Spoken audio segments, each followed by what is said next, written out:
ടീനേജിലെ school പ്രണയത്തിന്റെ closure എന്നൊരു ആശയമാണ് അഭിഷാൻ ജീവിന്ദ് ആദ്യമായിട്ട് നായകനാകുന്ന വിത്ത് ലവ് എന്ന സിനിമയുടെ ഒരു പ്രമേയം.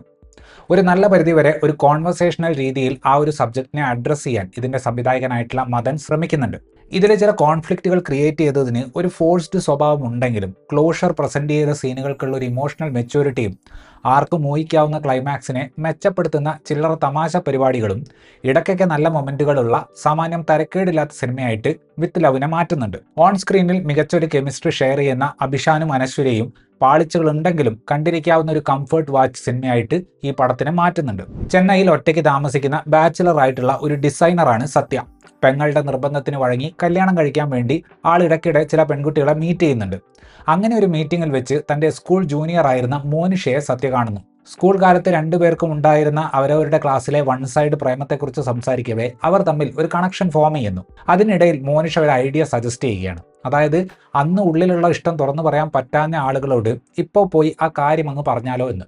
ഇതിനുവേണ്ടി അവർ ഇറങ്ങിത്തിരിക്കുന്നതും ആ യാത്രയിൽ സംഭവിക്കുന്ന കാര്യങ്ങളുമാണ് സിനിമയിൽ നമ്മൾ കാണുന്നത്. ഈ പറഞ്ഞ സിനിമയുടെ കോർ ഐഡിയ സ്വല്പം സിനിമാറ്റിക് ആണെന്നും പ്രാക്ടിക്കൽ അല്ല എന്നതും ഒരു യാഥാർത്ഥ്യമാണ്. പ്രേക്ഷകർ ഇത് കുറച്ച് ഓവറല്ലേ എന്ന് ചിന്തിക്കുമെന്ന് സംവിധായകൻ മദന് നല്ല ബോധ്യമുണ്ട്. അതുകൊണ്ട് പുള്ളി നായകനെ പ്രേക്ഷകരുടെ പ്രതിനിധിയാക്കുകയാണ്. ഇങ്ങനെ ഓരോന്ന് കാണിക്കാൻ പോയാൽ പ്രശ്നമാവില്ലേ എന്ന നമ്മുടെ ചിന്ത പടത്തിൽ നായകനുമുണ്ട്. കോഫി ഷോപ്പിലിരുന്ന് സ്കൂൾ കാലഘട്ടത്തെക്കുറിച്ച് സംസാരിക്കുന്ന ഒരു കോൺവെർസേഷണൽ സെറ്റപ്പിൽ തുടങ്ങുന്ന സിനിമ രണ്ടാം പകുതിയിലേക്ക് വരുമ്പോൾ ഒരു യാത്രയിലേക്ക് പോവുകയാണ്. നായകൻ നായികയെ ഇംപ്രസ് ചെയ്യാൻ നോക്കുന്ന സ്ഥിരം മൊമെന്റുകളൊക്കെ ആ ഭാഗത്ത് നമുക്ക് കാണാം. പക്ഷേ ഡയലോഗുകളിലൂടെയുള്ള ഹ്യൂമറൊക്കെ ആ ഭാഗത്തെ രസകരമാക്കി നിലനിർത്തുന്നുണ്ട്. സത്യ തൻ്റെ ഒരു അധ്യാപകനോട് മാപ്പ് പറയുന്ന സീനൊക്കെ മെലോഡ്രാമ കുത്തി നിറച്ച് ബോറാക്കാതെ മദൻ ആ ഭാഗത്ത് അവതരിപ്പിച്ചിട്ടുണ്ട്. പടത്തിന് ചെറുതായിട്ട് ഇഷ്യൂസ് വരുന്നത് ഈ കഥാപാത്രങ്ങൾ തമ്മിൽ പ്രശ്നങ്ങൾ ഉണ്ടാകുമ്പോഴാണ്. കമ്മ്യൂണിക്കേഷൻ ഇഷ്യൂ കാരണം ഇവർ തമ്മിൽ ഉണ്ടാകുന്ന തെറ്റിദ്ധാരണകൾ സ്വാഭാവികതയോടെ അവതരിപ്പിക്കാൻ സിനിമയ്ക്ക് പറ്റുന്നില്ല.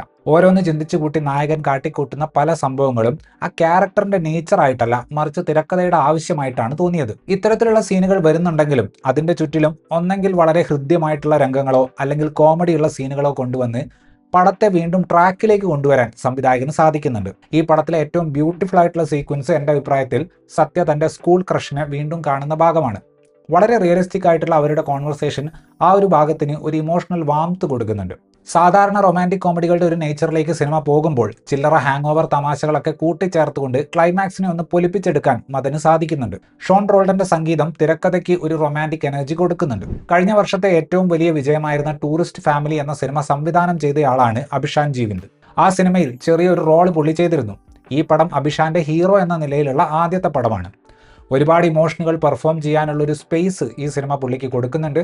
ഗ്രൗണ്ടഡ് ആയിട്ടുള്ള വളരെ വൾണറബിൾ ആയിട്ടുള്ള നായക കഥാപാത്രത്തെ അഭിഷാൻ നല്ല രീതിയിൽ അവതരിപ്പിച്ചിട്ടുണ്ട്.